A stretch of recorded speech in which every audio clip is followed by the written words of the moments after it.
Hello everyone. आज मेरे पास एक रॉक पेपर सीजर का गेम है, पाइथन में बना हुआ एक मिनी प्रोजेक्ट है। इसको पहले रन करते हैं, फिर बताते हैं इसका कोडिंग कैसे होगा। Rock, paper, scissors game with computer. The game is starting. Please speak your choice. Rock, paper, scissors. Rock, Computer choices, scissors. User wins. Rock, paper, scissors. Paper, Computer choices, scissors.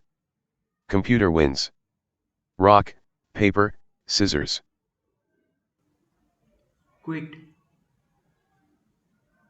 Quit बोलने पे quit हो जाएगा game, और ये total games दिखा रहा है 2।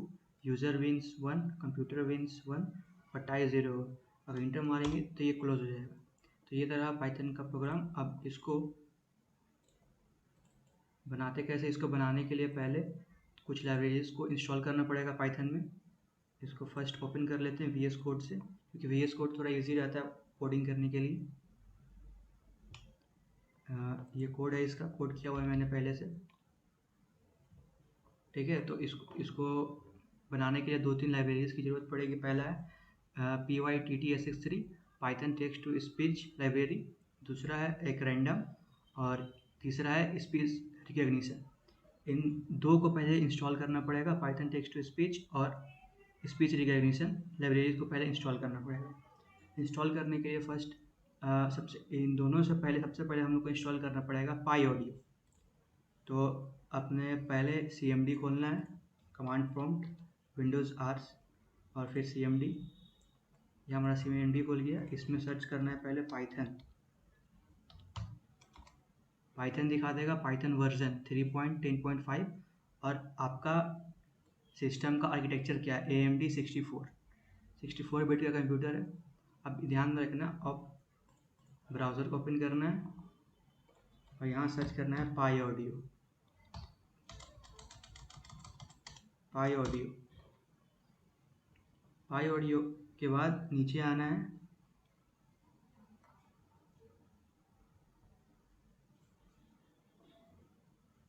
और आई थिंक ये थर्ड लिंक है।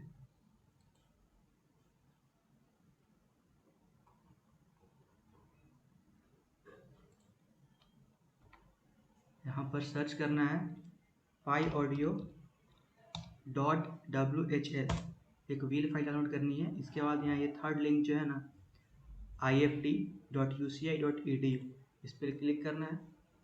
उसके बाद इसमें स्क्रॉल करके नीचे आना है।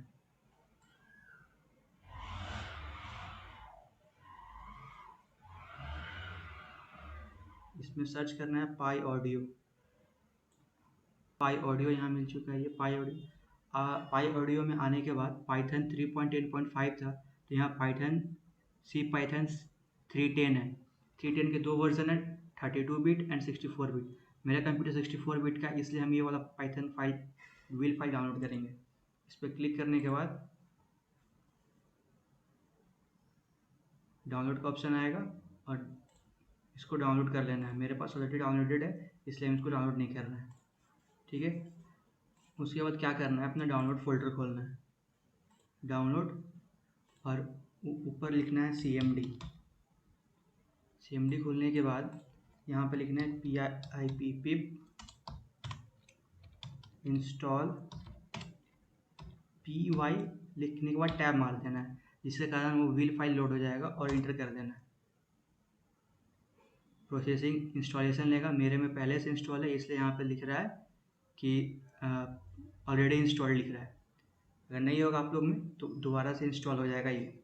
इसको इंस्टॉल करने के बाद अब इंस्टॉल करना है pip install pyttsx3 Python text to speech version 3। Enter करने के बाद इंस्टॉल हो जाएगा। मेरे पास ऑलरेडी इंस्टॉल्ड है, इसलिए यहाँ पे ऑलरेडी सेटिस्फाइड लिख रहा है। ये इंस्टॉल हो गया। उसके बाद इंस्टॉल करना है speech recognition, pip install speech recognition में R कैपिटल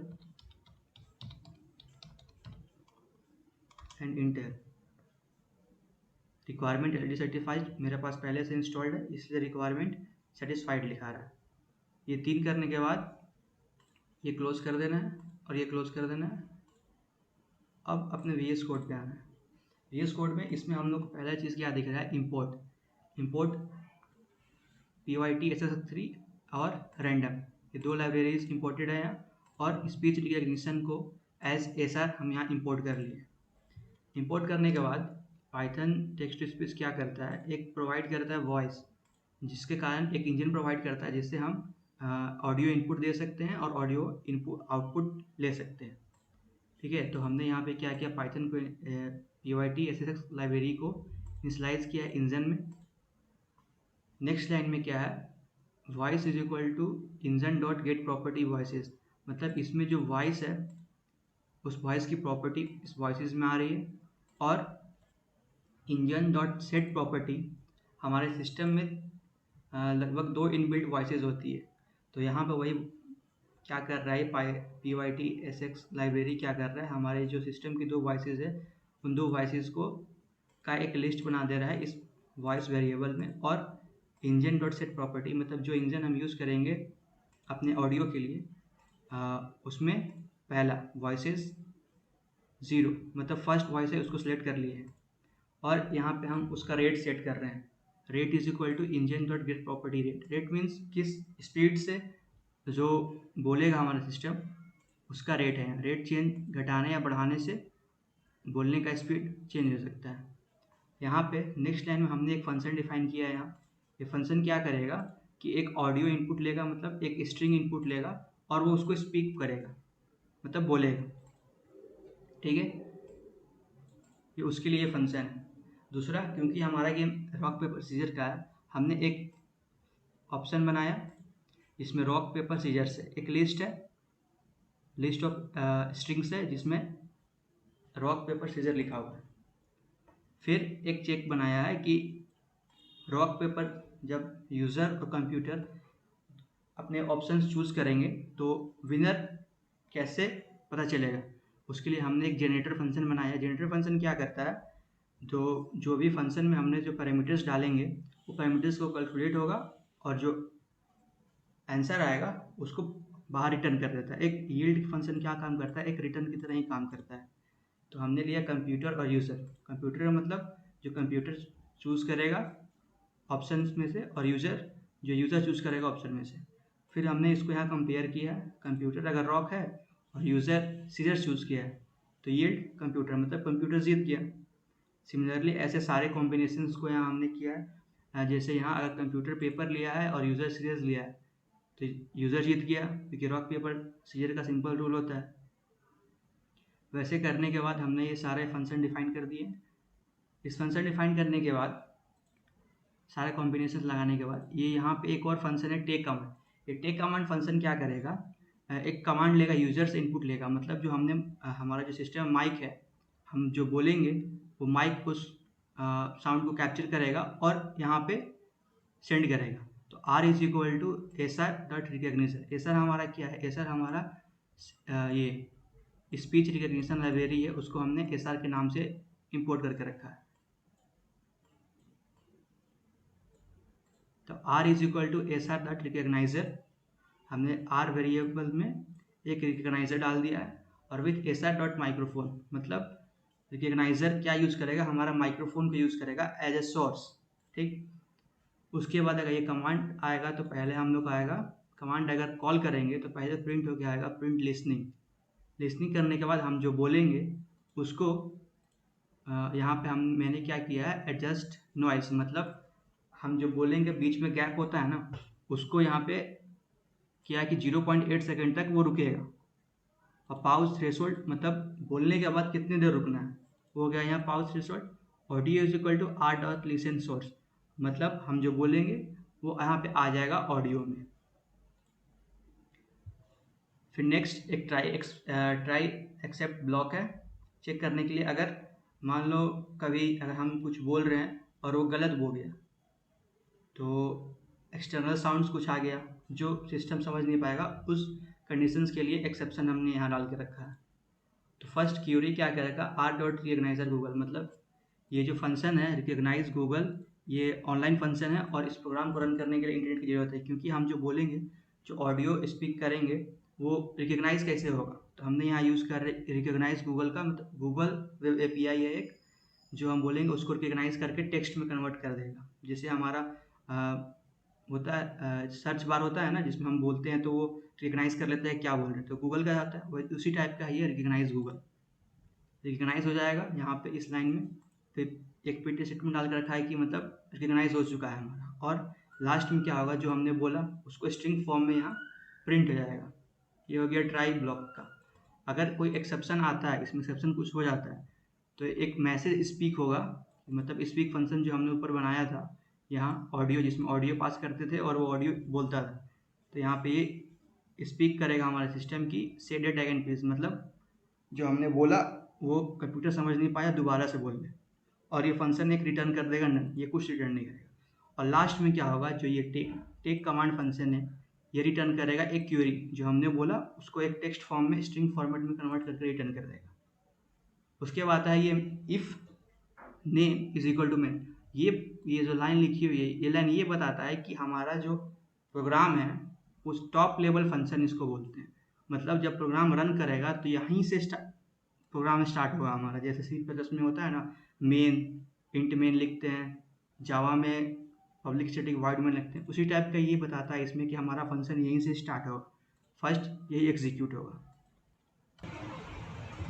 ये मेन फंक्शन के बाद जो मैंने ये लाइन लिखी है, ये 4 लाइन इसलिए लिखा है ये पैटर्न रिप्रेजेंट करने के लिए। इसको अगर रन करते हैं, Rock, paper, scissors game with computer. तो The ये game जो is starting, 4 please line speak आ your रहा है, choice. और ये Rock, है, paper, इसको scissors. प्रिंट करने के लिए मैंने यूज़ किया है empty डॉट सेंटर 104, मतलब 104 स्पेसेस में स्टार आएगा, फिर उसके नीचे नेक्स्ट वाली लाइन पर आएगा rock paper scissor computer game with computer. Next वाली लाइन आएगी वही सेम ऊपर वाली। उसके बाद ये स्पीक फंक्शन जो हमने बनाया उसमें पास कर दिया है। ये जब रन होगा तो वो बोलेगा कि rock paper scissor game with computer. Next line ये है the game is starting please speak your choice, मतलब ये एक टाइप का वार्निंग में इंफॉर्मेशन है, गेम स्टार्ट हो रहा है, अब आपको अपना चॉइस बोलना है। उसके बाद नीचे 3 वेरिएबल मैंने डिफाइन करके रखे, डिक्लेयर करके रखे हैं, U count, C count and T count. U count मतलब यूज़र कितनी बार जीता, सी काउंट मतलब कंप्यूटर कितनी बार जीता, और टी काउंट मतलब टोटल गेम्स कितने हो गए। इन काउंट को इनिशियली तीनों की वैल्यू 0। उसके बाद यहाँ पे एक वाइल लूप लगा है, वाइल ट्रू। वाइल ट्रू मतलब ये हर बार चलते रहेगा, तो जब तक कंडीशन फॉल्स नहीं होती अंदर के अंदर, जब तक अंदर ब्रेक स्टेटमेंट नहीं आता तब तक ये चलते रहेगा। उसके बाद हमने यहाँ किया है एक वेरिएबल लिया यूज़र चॉइस। यहाँ उससे पहले हमने लिखा है स्पीक रॉक पेपर सीजर, मतलब रन होने के बाद जो कंप्यूटर बोल रहा है कि रॉक पेपर सीजर में से हमें किसे चूज़ करना है, उसको ऑडियो के लिए हमने इसको यहाँ यूज़ किया। उसके बाद हमने बनाया एक वेरिएबल यूज़र चॉइस और एक फंक्शन कॉल किया है टेक कमांड। टेक कमांड क्या करता है, जो हम बोलते हैं उसको कैप्चर करके स्ट्रिंग में कन्वर्ट कर देता है। ठीक, यहाँ पे मैंने एक कंडीशन चेक किया है कि अगर वो नन है, अगर नन नहीं है तब ये हो, अगर वो एम्प्टी है तो दोबारा से लूप रन होगा, दोबारा से वो फंक्शन कॉल होगा। अगर वो नल नहीं है, नेक्स्ट आएगा वो जो स्ट्रिंग आई है हमारे यूज़र चॉइस में, उसको मैंने यहाँ पे लोअर में कन्वर्ट कर लिया है क्योंकि मैचिंग करने में आसानी है इसलिए। अगर जो मैंने बोला वो अगर ट्वीट है तो ब्रेक, मतलब ट्वीट है तो गेम खत्म हो गया। If user choice in options, मतलब जो मैंने बोला है रॉक पेपर सीजर्स या कुछ भी बोला, अगर वो ऑप्शंस में है, मतलब वो अगर रॉक पेपर सीजर है तभी नीचे वाला ये काम होगा। मतलब हम कंपेयर करेंगे कंप्यूटर क्या लिया और यूज़र क्या लिया। अगर रॉक पेपर सीजर नहीं है, इसके अलावा मैंने कुछ बोला, तो एल्स वाला पार्ट चलेगा और वो बोलेगा कि रॉन्ग चॉइस प्लीज ट्राई है।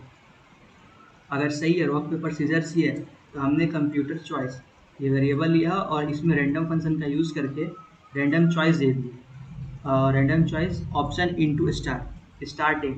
इसका मतलब ये है कि जो लिस्ट है ना रॉक पेपर सीजर, इसको मैंने क्या किया, एक बड़ी लिस्ट बना दी है जिसमें रॉक है 30 बार, पेपर है रॉक है 10 बार, पेपर है 10 बार और सीजर है 10 बार। इससे क्या हुआ कि रैंडम हम बहुत सारे ऑप्शन में से सेलेक्ट कर सकते हैं, भले सेम ही हो लेकिन सिलेक्ट करने में आसानी रहता है, ज़्यादा ऑप्शंस मिलेंगे नहीं, तो एक ही टाइप का रैंडम सिलेक्ट हो जाता है। ठीक, उसके बाद मैंने यहाँ प्रिंट किया कि कंप्यूटर चॉइस, जो इसमें जाएगा कंप्यूटर चॉइस, और फिर ये कंप्यूटर स्पीक करेगा कि हमने कंप्यूटर में ये चूज़ किया। उसके बाद जो ऊपर में मैंने चेकर फंक्शन बनाया था, चेकर फंक्शन नहीं, जनरेटर फंक्शन था वो क्या करेगा कि जनरेटर फंक्शन एक आइटरेटर रिटर्न करेगा चेकर। इसमें हम क्या डाल रहे हैं, कंप्यूटर चॉइस और यूजर चॉइस, मतलब यूज़र ने हमने जो बोला वो, और यहाँ कंप्यूटर चॉइस मतलब जो रैंडमली ऑप्शंस वाले लिस्ट में से सेलेक्ट हुआ होगा, वो दो पास करेंगे इस चेकर फंक्शन में, और वो रिटर्न करेगा एक आइटरेटर, और उसका आइटरेटर का जो नेक्स्ट एलिमेंट होगा, मतलब जो फर्स्ट एलिमेंट होगा, उसको हम कंपेयर करेंगे। अगर कंप्यूटर जीता है, ये जो चेकर फंक्शन था ऊपर में, चेकर फंक्शन में हम पास कर रहे थे कंप्यूटर का इनपुट और यूज़र का इनपुट, उन दोनों को कंपेयर करके जो जीत रहा था वो आउटपुट यहाँ दे रहा था ये। तो वही अगर जो चेकर फंक्शन से आउटपुट आया अगर वो कंप्यूटर के बराबर है तो प्रिंट हो जाएगा हमारा मैसेज एक कि कंप्यूटर विंस, और साथ ही साथ वॉइस में आ जाएगा कि कंप्यूटर विंस, और जो कंप्यूटर का विनिंग का काउंट है वो एक बढ़ जाएगा। एल्स इफ अगर चेकर फंक्शन हमको रिटर्न दे देता है यूज़र, तो यूज़र प्रिंट हो जाएगा यूज़र विंस, और सिमिलरली वॉइस आएगी एक कि यूज़र विंस, और उसका काउंट बढ़ जाएगा। एल्स इफ अगर टाई है तो टाई का मैसेज आ जाएगा, और एल्स की तीनों कंडीशन में से कोई भी जो एक एग्जीक्यूट होगा, इसको एग्जीक्यूट करने के बाद ई काउंट मतलब टोटल काउंट, तो गेम एक बार हो चुका है ना, क्योंकि हमने कंपेयर कर लिया कि यूज़र ने क्या डाला और कंप्यूटर ने क्या बोला, वो हमने कंपेयर कर लिया, तो एक गेम खत्म हो चुका है, इसलिए यहाँ पे टी काउंट एक बढ़ जाएगा। और एक तो एल्स पास इसलिए था क्योंकि अगर हमने जो बोला वो नल है या कुछ एरर है, तो एल्स पार्ट में पता चल जाएगा कि तुमने जो बोला है वो गलत है, कुछ सही ऑप्शन में से सेलेक्ट करो। ये होने के बाद लास्ट है हमारी एक प्रिंट स्टेटमेंट। ये प्रिंट स्टेटमेंट क्या कर रहा है कि हम बता रहा है कि टोटल गेम्स कितने हुए हैं। फॉर्मेट एफ ऑप्शन यूज़ करते हैं फॉर्मेट करने के लिए, मतलब डबल कोट्स के अंदर हमें अगर किसी वेरिएबल को लिखना पड़ता है उसके लिए हम यहाँ यूज़ करते हैं total games is equal to T count, मतलब टी काउंट जो में होगा user wins, U count, computer wins, C count, और tie total game minus U count और सी काउंट। इससे हमारा total games, user wins, computer wins and tie पता चल जाएगा। और लास्ट में एक इनपुट ले रहे हैं कंसोल को होल्ड करने के लिए कि please enter to close the game, जब तक इंटर आप देंगे फिर क्लोज हो जाएगा। इसको एक बार और रन कर देते हैं प्रोग्राम को हम विजुअल स्टूडियो से। Rock, paper, scissors game with computer. The game is starting, please speak your choice. Rock, paper, scissors. Rock, Computer choices, paper. Computer wins. Rock, paper, scissors. Quit, फिर ये game quit हो गया। यहाँ पे बता दे रहा है कि टोटल गेम्स 1 है, यूज़र 0 बार जीता, कंप्यूटर 1 बार जीता, टाई 0, और अगर इंटर दाब देंगे तो ये प्रोग्राम अपने ख़त्म हो जाएगा। तो एट लास्ट ये था हमारा simple project. Thanks for watching, and और भी अगर इंटरेस्टिंग प्रोजेक्ट्स के लिए NG ट्यूटोरियल्स विजिट कर लिया www.nargishgupta.com, and thanks for watching. If you want to buy this project, please visit our website nargishgupta.com.